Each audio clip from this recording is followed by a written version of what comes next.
Hunter Biden had a 3-hour interview with Channel 5 host Andrew Callaghan, casting blame on Democratic figures including actor George Clooney and strategist David Axelrod, and publicly defending his father's handling of the 2024 campaign. So in summary, I think Hunter Biden is a very insightful person. He's very sharp, very intelligent. I think he's a younger, blunter version of his father. You can see like all the similarities there in the video, but I think he's just way too defensive of his father. He's way too defensive of his father. His father could do no wrong. His father was like a saint, the greatest president ever, who was unjustly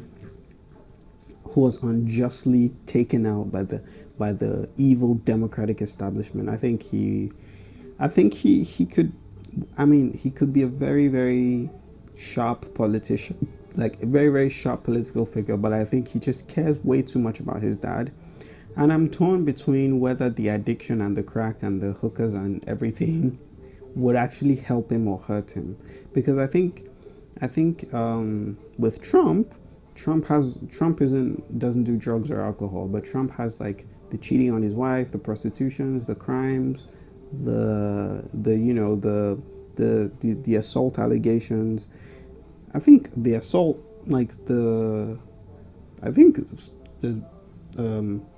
some of the sexual assault cases are legally certified, in fact.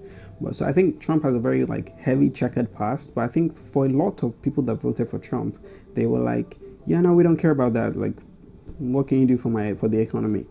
So I think I'm torn between that, because if Hunter Biden were to run, I don't think he's going to. I'm just trying to think about it. If Hunter Biden were to run, he would have to run as a Democrat, and the Democrats are just too pure to ever be like, oh, okay, now we want a cocaine addict, hooker fucking guy to run for office. I don't think I don't think they're gonna jump to that. But I think he was very sharp and insightful, and I think it shows you that nobody is ever truly a scapegoat. Like no villain is ever truly who they are portrayed to be. Everybody is human. And it just shows that, because like before watching the interview, you imagine this lunatic guy who just does blow and everything and is hurting his dad's chances, and he's such an idiot. But I mean, he's an addict, and addiction is bad. And I think the way he spoke about crack shows you how much of an influence it has on your brain, and how much he's aware of the effects it's had on his life. And he's way more accomplished than I thought. I mean, he downplayed a lot of the corruption. He downplayed like how much of the success is actually down to his dad and his dad and the nepotism and all of that. But I think he was much smarter, much sharper, and had a lot more going on than I thought, which I guess is kind of my fault for not thinking too much about it. But I think it also shows you that, it's very easy to just vilify somebody and think of them as a scapegoat. Hi, sorry to interrupt this wonderful video that you were watching. I just wanted to remind you to like the video and subscribe. It goes a long way. For you, it might just take a few seconds, but for me, it makes all the difference. I only need a couple thousand subscribers to be able to do this full time, 3,000, 4,000 subscribers, because of where I live. So to you, it might just take a second, but for me, it makes all the difference.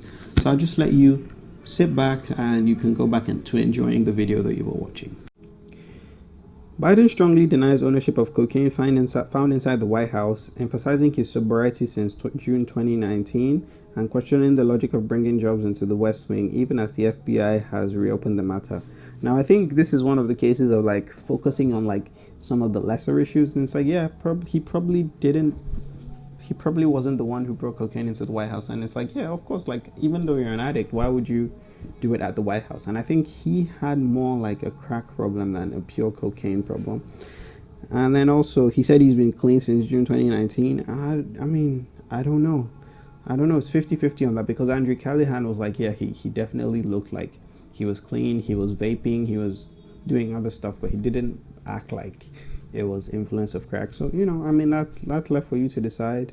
I don't think it matters because most of the things that hurt his father happened like years ago. So, yeah.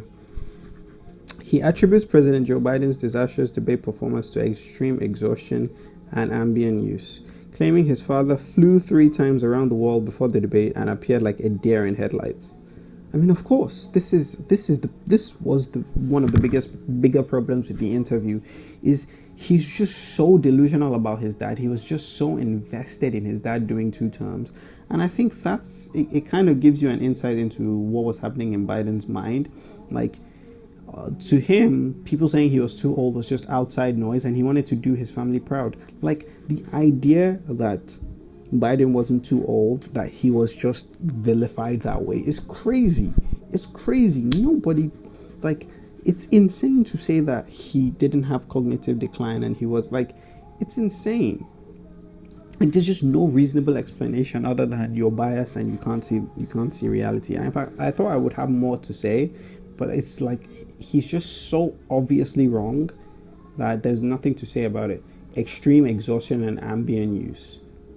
He flew 3 times before the debate, and I've forgotten the dates of these 3 flights, but like they were days before. Like, how are you, like, you're jet lagged 3 days later?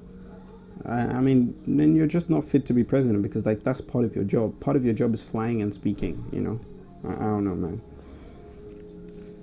Hunter Biden reflects on addiction and recovery, detailing past crack use, including learning to manufacture crack, and deriding critics who labeled him based on his history while reaffirming his commitment to sobriety. I think I've touched on all these before. I've touched on the fact that he spoke about his crack use in detail and really showed that he understands how much of a problem it was. Like, he wasn't just an idiot that was like, oh, don't you understand how you're ruining your dad's legacy?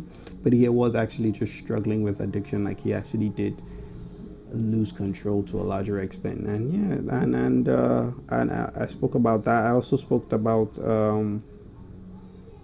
people who judged him based on his history, and I was like, yeah, that happened too, because I mean, according to this, there is no evidence of his drug use post 2019, which means that throughout his father's pregnancy, throughout his father's presidency, he was clean, which kind of is all that matters, really. Like, who cares about what the president's son did years ago? Like, it's not a story. And I think this teaches us like a couple things, and if nothing, because like the Bidens are going to be irrelevant very soon. Joe Biden is not running again, and I don't think Hunter Biden will ever run. I don't think he wants to do that to himself. So it's not like this has any like consequences on our politics, but I think it's an interesting like closing chapter to his role in like the Joe Biden presidency. Hi, thanks for watching this video, but before you go, I just wanted to remind you to like the video and subscribe. It goes a long way for the algorithm, and like I said, I only need a few thousand subscribers to be able to do this full time. So for you it takes a second, for me it makes all the difference. Thanks for watching this video, thanks for liking, thanks for subscribing.